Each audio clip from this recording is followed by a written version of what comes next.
안녕하세요. 오늘은 8월 16일 금요일입니다. 이제 8월 달도 절반이 지나가고 있습니다. 시간이 참 번개같이 지나갑니다. 어제는 광복절이었고요.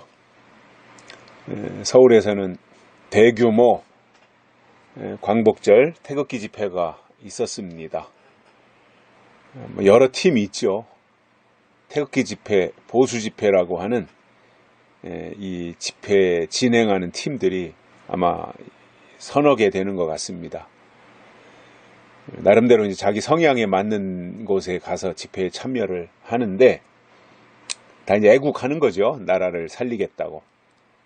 아쉬운 것은 그렇게 쪼개져서 따로따로 할 것이 아니라 정말 나라를 위하고 이 무너져가는 대한민국을 살리고자 하는 마음이 있다면 다 내려놓고 하나로 뭉쳐야 돼요. 그래야 탄력을 받고 힘을 받아서 뭐 문재인을 하야시키든 김정은이를 때려잡든 아베를 물리치든 하는 거지.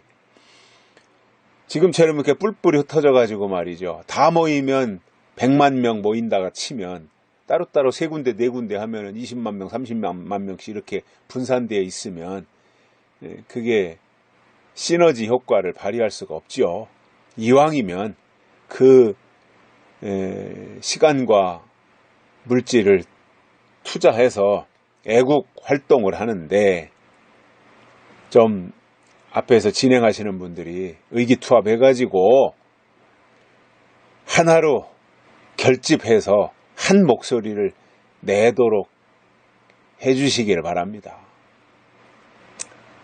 그러면은 국민들로부터 더 이 지지를 받을 텐데 이렇게 그냥 뿔뿔이 흩어지고 또 흩어져 가지고는 또 이 보수 태극기 집회끼리 또 상대방 태극기 집회를 씹어요 또. 그러니 이게 참 오합지졸이 되고 마는 거죠.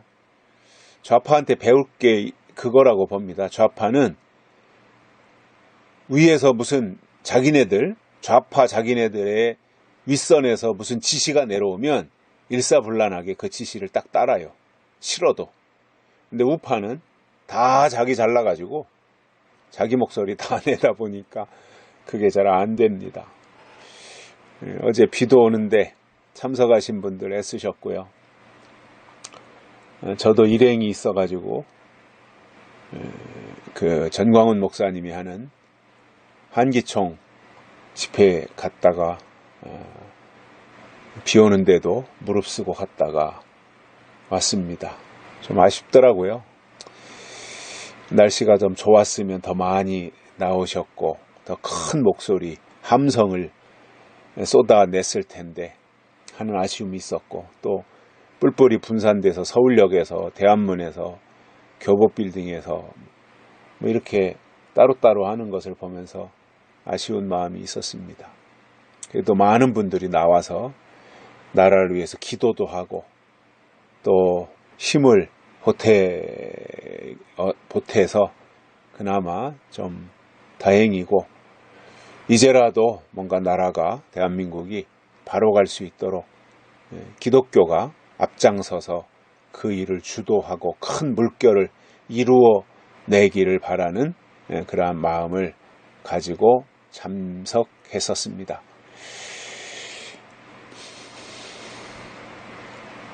오늘 말씀은 로마서 8장 17절입니다. 자녀이면 또한 후사 곧 하나님의 후사요 그리스도와 함께한 후사니 우리가 그와 함께 영광을 받기 위하여 고난도 함께 받아야 될 것이니라. 아멘. 자, 바울이 로마서 8장에서 매우 중요한 것을 설명을 하는데요. 영과 육에 대한 구분을 너무나 분명하게 해주고 있지요. 그리고 하나님의 영으로 인도함 받아야 하나님의 자녀다. 그러면서 자녀이면 또한 후사다. 후사가 뭐예요? 상속자라는 거잖아요. 아버지의 재산을 상속받는 사람이 후사죠. 후사. 이게 얼마나 큰 겁니까? 예를 들어서 아버지가 왕이에요. 그러면 그 아들이 왕위를 이어받는 후사가 되는 거잖아요. 왕자들이 여러 명이었다. 그러면 그 중에서 제일 인품도 좋고 학식도 뛰어나고 현명하고 이러한 아들을 왕자들 중에서 선택해서 세자로 삼았다가 이제 왕이 되는 후사로 삼는 거잖아요. 후사에게는 물론 후사가 되기까지 여러 가지 어려운 과정이 있죠. 관문을 통과해야 되잖아요. 그냥 되는 게 아니잖아요. 제가 이렇게 인생을 살아 오면서 깨달은 것이 있어요. 세상에 공짜는 없다라는 거죠. 그리고 귀한 것일수록 지불해야 될 대가가 그만큼 큰 거예요. 염치 없이 그냥 거저 먹으려고 하면 안 됩니다. 이게 세상에 거저 되는 게 없잖아요. 다 돈을 지불하든 시간을 쏟아붓든 정성을 들이든 노력을 하든 뭔가 공을 들여야 되는 거지 공짜 없습니다.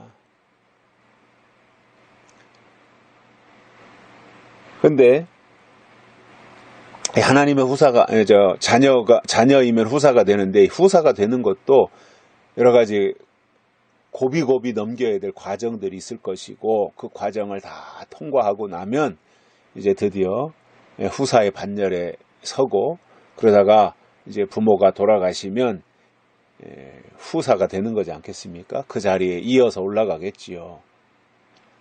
근데 그 후사가 세상의 후사도 큰 축복인데 세상에서 부모의 대를 이어서 재산을 물려받는다든가 나라를 물려받는다든가 기업을 물려받는다든가 이런 것도 엄청 큰 것인데 이 후사는 어떤 후사냐? 하나님의 후사라는 거예요. 이야, 엄청난 거죠. 그죠? 하나님의 후사. 하나님의 후사라는 말이 뭐예요? 하나님의 모든 나라를 다 이어받는다, 상속받는다 그 말이잖아요. 세상에서 부모의 재산을 상속받게 되면 상속세가 엄청 나옵니다. 먼저도 몇 달 전에도 제가 그 말씀 드린 것 같은데 저하고 동갑내기가 굉장한 부자예요. 한 몇백억대 재산가예요. 그야말로 진짜 배움도 별로 없이 맨 땅에 헤딩해가지고 시작한 일인데 뭐 15남매인가 되니까 그 중에 중간치더라고요. 7째인가 8째인가. 그러니까 뭐가 있겠어요. 시골에서 자식은 버글버글하고. 그럼 맨손으로 나와가지고 자수성가 안 가죠. 그래서 몇백억 재산을 만들어 놓고는 올해 2월인가 3월에 세상을 떠났어요. 죽었어요. 그 재산 많은데 아들이 하나예요. 그러니까 그 아들이 이제 졸지에 뭐 아버지가 뭐 아픈 것도 아니고 어디 병원에 입원하거나 그런 것도 아니고 교통사고 난 것도 아니고 그냥 아이고 뭐 심장이 뭐 밤에 늦게 그러다가 병원으로 옮겼는데 이미 심장마비로 세상을 떠난 거죠. 아무런 준비를 안 해놨지 않겠어요? 그러니까 돌아가시고 나서 이제 그 재산 정리를 해서 명의를 변경해야 될 거 아니에요. 아들 앞으로 아버지가 죽었으니까. 그런데 상속세가 40%예요. 100억이라면 40억이 세금이에요. 상속세. 근데 제가 볼 때 땅도 있지 회사도 있지 회사도 뭐 3개인가 되죠. 큰 규모 큰 회사. 땅도 굉장히 그 비싼 요지에 큰 덩어리를 가지고 있고 그러다 보니까 아마 그 어림잡아도 그 뭐 한 200~300억은 될 것 같은데 그 세금이 한 몇십억은 나오니까 한 100억 가까이 세금으로 나올 것 같아요. 예를 들어 한 300억 가까운 재산이 된다면 한 100억은 세금이 되지 않겠어요? 그러니까 그 세금 낼 돈 만드느라고 그냥 죽을 똥을 싸는 걸 봤어요. 세상에서 후사가 되는 거 좋습니다. 아버지가 잘 경영하던 기업을 아버지가 잘 일궈 놓은 안정된 기업을 자식이 물려받게 되는 거 좋은 일이죠. 그런데 거기에 세상에서는 상속세가 따라오더라는 거예요. 그런데 놀랍게도 하나님의 후사되면 상속세도 없습니다. 고스란히 물려받는 겁니다. 하나님의 나라를 고스란히 물려받는 거예요. 알짜배기죠. 얼마나 좋은 겁니까 이게. 하나님의 후사요. 그리스도와 함께한 후사니. 하나님의 후사이면서 또한 그리스도와 함께하는 후사니. 이거는 아주 빼도 박도 못하는 후사라는 이야기예요. 변하지 않는 후사라는 이야기예요. 그런데 자, 후사 되는 건 좋은데 그 다음 이어져 나오는 말씀이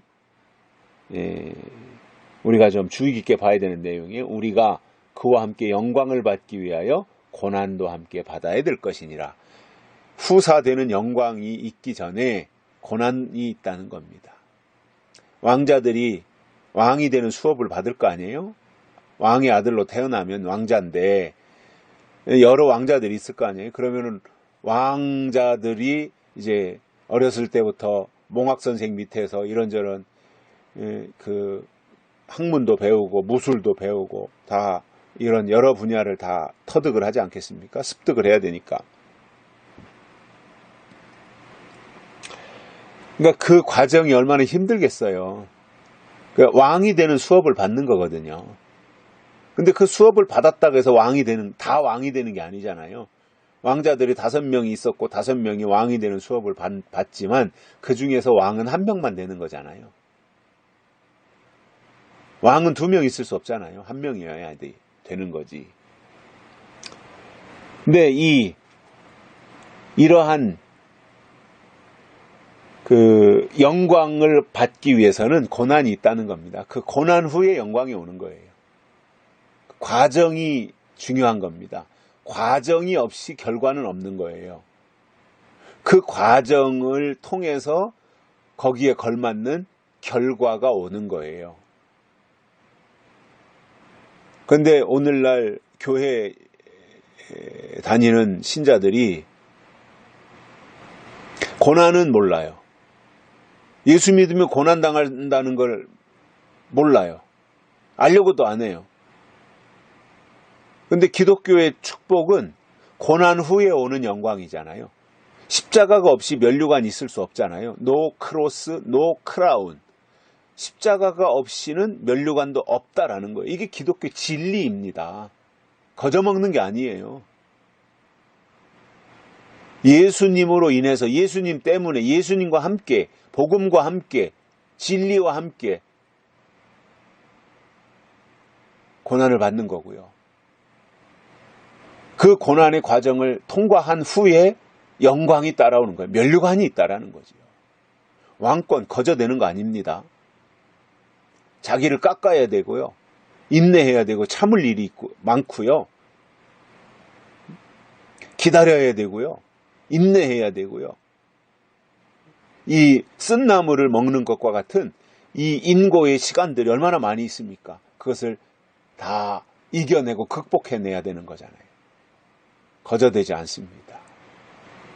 근데 오늘날 사람들은 고난은 생각하지 아니하고 영광만 생각하는 거예요.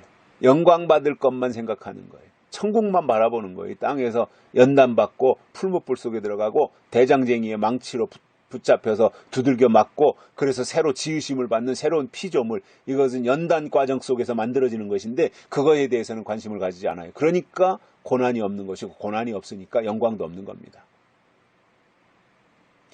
우리가 믿음 때문에 하나님으로부터 당하는 고난이 있다면 감사하면 됩니다.